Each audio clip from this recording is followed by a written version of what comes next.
The arrival and discovery. Tara Chen stepped through the airlock into Galactic Academy Station, her sturdy frame immediately feeling the difference in gravity. At 0.7 Earth standard, everything felt slightly wrong. Too light, too easy. The air tasted filtered and sterile, lacking Earth's complex mixture of pollen, moisture, and the thousand subtle scents of a living world. "Welcome, human Chen. I am Administrative Guide Zilks," chirped a tall, willowy creature with gleaming purple skin and 4 delicate arms. "Your late admission to our xenobiology program is most unusual, but the Directorate is committed to diversity in education." Tara nodded, trying not to stare at the being's translucent skin where she could see what appeared to be 3 hearts pulsing gently. "Thank you for the opportunity. I'm looking forward to learning alongside species from across the galaxy." What she didn't say was how desperately Earth needed trained xenobiologists. Humanity's recent acceptance into the Galactic Alliance had been reluctant at best. Earth had been classified as a Class 12 Deathworld, a designation that made most galactic citizens view humans with a mixture of fear and pity. This scholarship was as much diplomacy as education. Zilks guided her through corridors filled with beings of every description. Some floated on anti-gravity disks, others slithered along specialized tracks, and a few appeared to be nothing more than clouds of sparkling mist contained in environmental fields. Every alien stopped to stare at Tara, many adjusting their breathing apparatus or shifting nervously away. "Your dormitory pod has been specially reinforced," Zilks explained, gesturing to a door marked with both standard galactic symbols and English lettering. "Your roommate is Melix, a Centaurian philosophy student. Centaurians are quite durable, so the Directorate felt this pairing would be most appropriate." The door slid open to reveal a creature that resembled a blue-furred centipede with large, expressive eyes on stalks. It raised what Tara assumed was a greeting appendage. "Greetings, human. I studied your species extensively in comparative xenology. Is it true you come from a world with regular atmospheric electrical discharges and tectonic instability?" Tara smiled, setting down her reinforced duffel bag. "You mean lightning and earthquakes?" "Yes, though I'm from a fairly stable region. I'm Tara." "Fascinating. I'm Melix. Our world has 0.3 of your gravity and no significant geological activity. The Directorate warned me about your physical requirements. I've prepared accordingly." Tara noticed her side of the room contained a strange-looking bed that appeared much firmer than the cloud-like suspension field Melix hovered above. There was also a curious collection of weights and resistance bands in the corner. "Thank you. I'll try to be a considerate roommate." After unpacking her modest belongings, Tara checked the time. Despite the station's 27-hour day, her body still operated on Earth time. She needed to maintain her conditioning if she hoped to return home someday without suffering serious health consequences from prolonged exposure to low gravity. "I'm going to exercise now," she informed Melix, who watched with all eye stalks extended in curiosity. Tara changed into simple workout clothes and began her routine with stretches. Even these basic movements drew Melix's full attention. When she moved to push-ups, the Centaurian made a startled clicking sound. "Are you applying deliberate resistance against your musculature? Is this not painful?" "It's necessary," Tara explained between controlled breaths. "My species evolved on a high-gravity world with predators. Without regular stress, my muscles and bones would weaken." Melix's body coiled in what might have been discomfort. "Extraordinary. Your homeworld conditions required your species to damage yourselves regularly just to function." Tara switched to squats, feeling the burn in her thighs. "Not damage. Strengthen. There's a difference." By the time she finished her hour-long routine with a series of sprints in place, 3 more aliens had gathered at their doorway, watching in horrified fascination. One, a gelatinous blob with sensory tendrils, was recording the session. "The human is deliberately inducing physical stress responses," it whispered to its companions. "Observe the perspiration and elevated respiratory rate. On my world, These are distress indicators requiring immediate medical intervention. The next morning, Tara rose early, another habit from Earth that confused her roommate.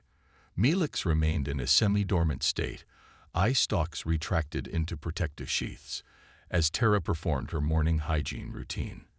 The sonic cleansers common throughout the station weren't sufficient for human needs, so she'd been granted access to actual water, a precious commodity in space. The sensation of cold water against her skin in the shower stall created another minor spectacle when a maintenance worker observed her and triggered an emergency protocol, believing she was being subjected to temperature extremes.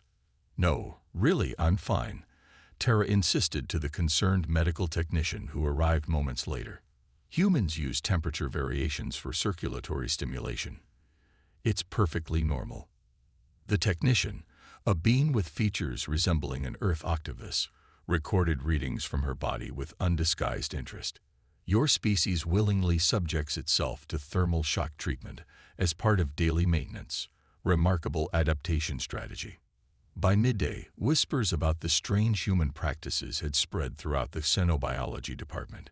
During cellular biology lecture, the professor, a luminescent insectoid being, paused to address the gossip directly.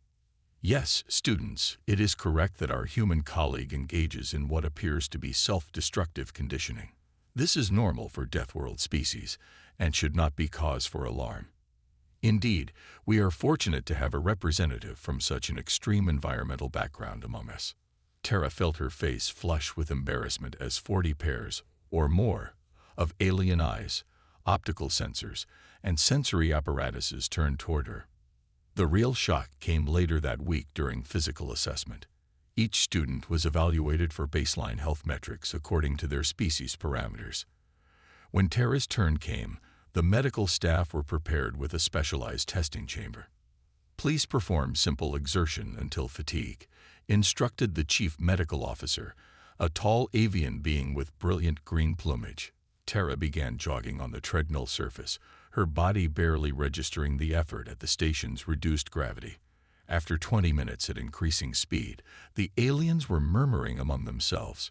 "Remarkable oxygen efficiency," noted one technician. "Observe the controlled perspiration response for thermoregulation," whispered another. When Tara had been running for nearly an hour, the chief medical officer finally intervened. "You may stop now, Human Chen. Your endurance exceeds our testing parameters." Later that evening, a delegation of faculty members appeared at her dormitory. They seemed agitated, communicating in rapid universal standard that her translator struggled to keep up with.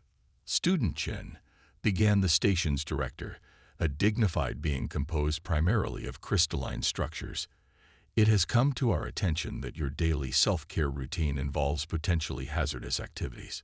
Several students have expressed concern for your well-being." Tara sighed. "With respect, Director, what you're seeing is standard human maintenance. Without regular cardiovascular stress, muscle resistance training, and skeletal loading, my body would begin to deteriorate within weeks." "But the deliberate induced pain," protested a medical officer, "the elevated heart rate and perspiration. On most civilized worlds, these are emergency responses. On Earth, they're Tuesday," Tara replied with a small smile. "Our world shaped us to endure. What looks like suffering to you is necessary adaptation to me." The faculty exchanged troubled glances. Finally, the director spoke. "We will establish a monitoring protocol for your maintenance activities. In the meantime, perhaps you could explain these requirements to your fellow students. There is much curiosity about human physiology." That night, as Tara performed her evening stretches, Melix watched with new understanding. "Your species is quite extraordinary," the Centaurian commented. "To evolve on a world so hostile that your bodies require constant preparation for survival. No wonder humans advance so quickly once they reach the stars." Tara smiled, holding a particularly challenging yoga pose. "We don't see Earth as hostile. To us, it's beautiful. The gravity that compresses your bodies gives us strength. The temperature variations that would kill many species give us adaptability. The atmospheric toxins we evolved to filter nurtured complex immune responses. And yet you miss it, Melix observed with surprising insight. Every day, Tara admitted, looking out at the sterile perfection of the station against the backdrop of distant stars. Every single day. Word spread quickly about the Deathworlder among them. By week's end, Tara had become something of a reluctant celebrity. Students from various departments would find excuses to pass by the gymnasium during her workout periods. Some even requested demonstrations of human capabilities, watching in horrified fascination as she performed push-ups, lifted weights calibrated for Earth's gravity, or ran sprints that would exhaust most species. What none of them understood was that behind her stoic exterior, Tara was struggling. The constant attention, the whispers, the clinical observations, all made her feel like a specimen rather than a student. She had come to learn, not to be learned about. But that would soon change in ways none of them could anticipate. Understanding and respect. The Academy's medical department had established a special observation protocol for Tara. 3 times per week, she was required to report for monitoring during her exercise routine. The chief medical officer, Dr. Keswick, documented every aspect of her physiology with fascination. Your cardiovascular resilience exceeds our comparative models, Dr. Keswick noted, his avian features displaying what Tara had learned with scientific excitement. The deliberate micro-damage to muscle tissue followed by protein synthesis repair. It's a remarkable adaptation strategy. Tara wiped sweat from her brow with a towel. On Earth, we just call it getting stronger. Nothing special about it. But there is, insisted Dr. Keswick, gesturing with a winged appendage at the holographic display of her cellular activity. Most evolved species avoid damage. Your kind embraces controlled damage as a pathway to improvement. It's counterintuitive yet elegant. As weeks passed, Tara struggled with the academic workload while maintaining her Earth standard routines. The xenobiology curriculum was challenging enough without being treated as a living specimen. Some professors would interrupt lectures to ask her questions about human biological responses, using her as a case study rather than a student.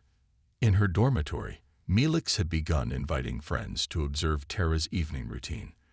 What had started as alien curiosity had evolved into something resembling a tourist attraction. "Could you demonstrate the human stress recovery physician?" asked a gelatinous student from the astrophysics department. "You mean sleeping?" Tara replied with growing frustration.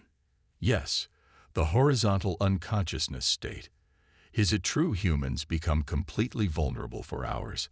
How does your species survive with such a dangerous maintenance requirement?" Tara sighed. "We take turns keeping watch, and we invented locks." Her sarcasm was lost on the alien students, who diligently recorded her response in their personal data devices. The breaking point came during a xenobiological systems lecture, when Professor Vrex, a respected arthropoid scientist, displayed Tara's medical scans without permission. "Note the dense osseous structures." Vrex clicked through his mandibles. "Human bones contain living cells that continuously rebuild under stress. Their planet's gravity necessitates this extraordinary adaptation." Tara stood abruptly, her chair scraping loudly against the floor. "Professor, those are my private medical scans. I didn't consent to having them used as teaching materials." The lecture hall fell silent. Professor Vrex's compound eyes shifted in confusion. "But you are the only Class 12 Deathworlder available for study," he replied, genuinely perplexed. "Your physiological responses represent valuable data." "I'm a student, not a lab specimen," Tara replied firmly. "I came here to learn about other species, not to be dissected in front of my classmates." The confrontation created ripples throughout the academy. The next day, Director Luminax summoned Tara to the administrative center. Student Chin, the crystalline being began, light refracting through its form in patterns that indicated concern. "Professor Vrex has filed a complaint regarding your disruptive behavior during his lecture." "And I'm filing a complaint about invasion of privacy," Tara countered. No other student is subjected to having their medical information displayed without consent. The director's crystalline structure shifted in what might have been discomfort. Perhaps there has been a cultural misunderstanding. In the Galactic Alliance, biological information is considered scientific data rather than private information. On Earth, my body belongs to me, Tara explained. My biology isn't public property, regardless of scientific interest.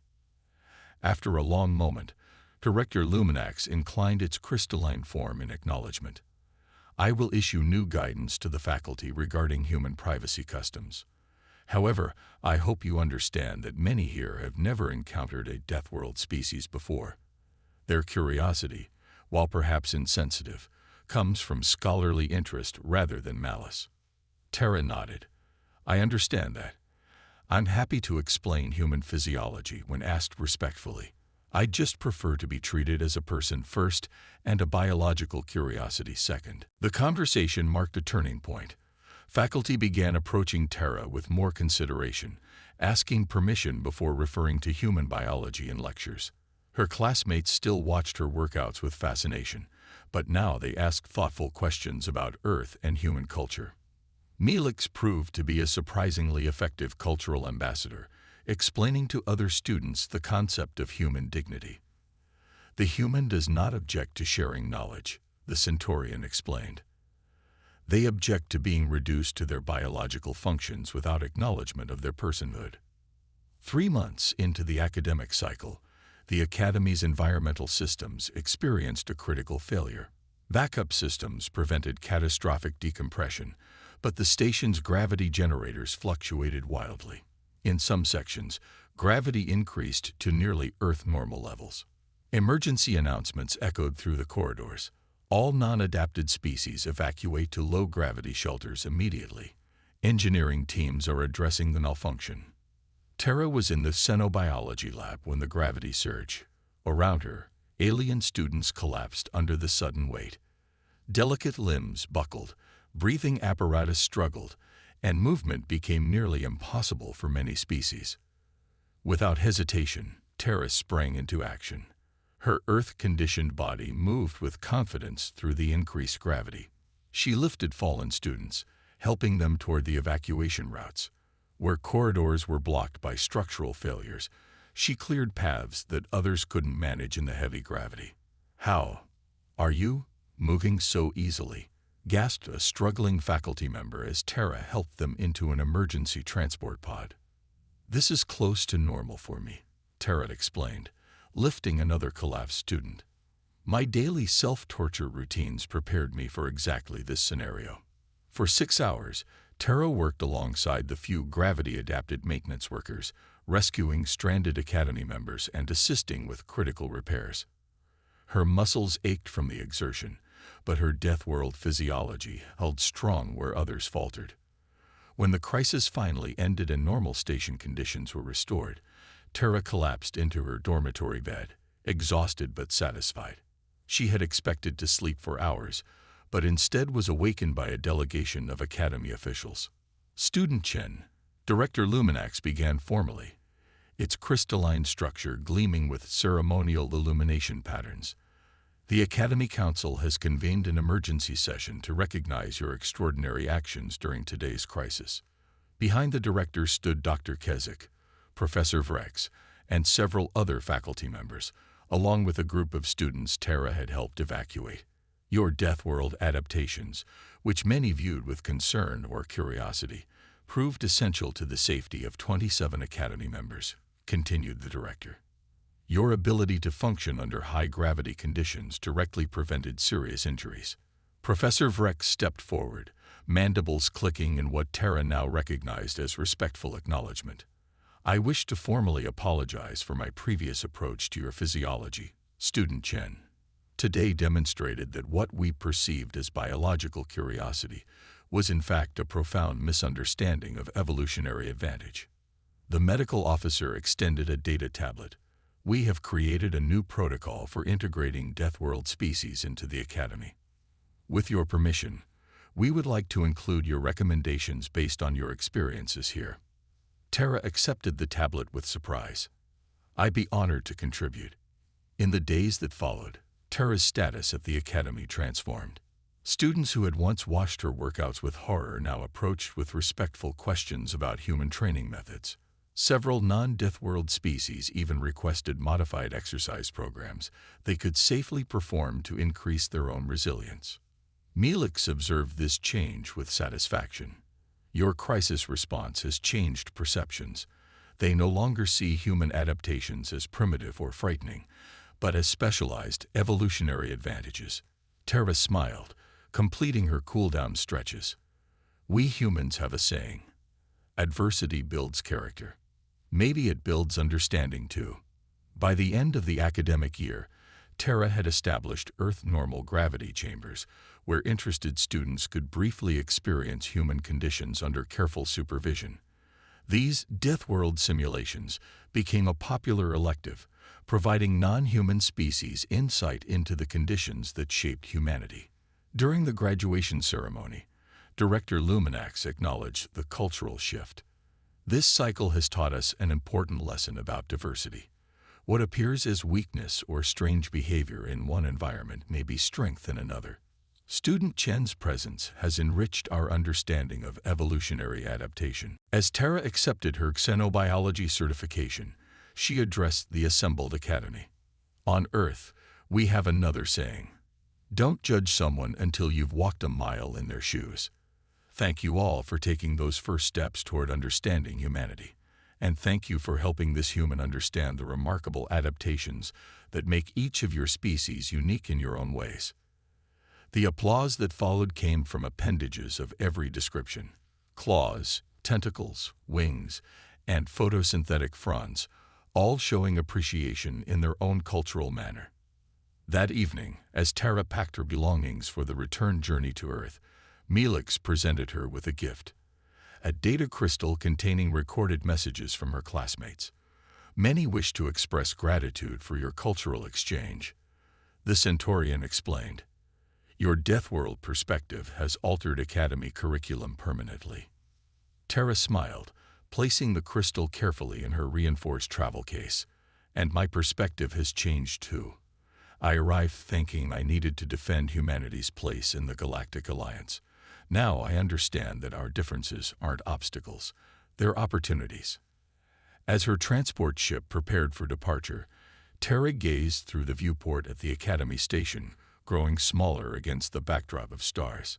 Somewhere beyond those stars lay Earth. Beautiful, dangerous, challenging Earth, the Deathworld that had forged humanity's resilience. For the first time, she saw her homeworld not through her own eyes, but through the perspective of her alien classmates. Earth wasn't just a Class 12 Deathworld. It was a crucible of evolution that had produced a species capable of turning adversity into advantage.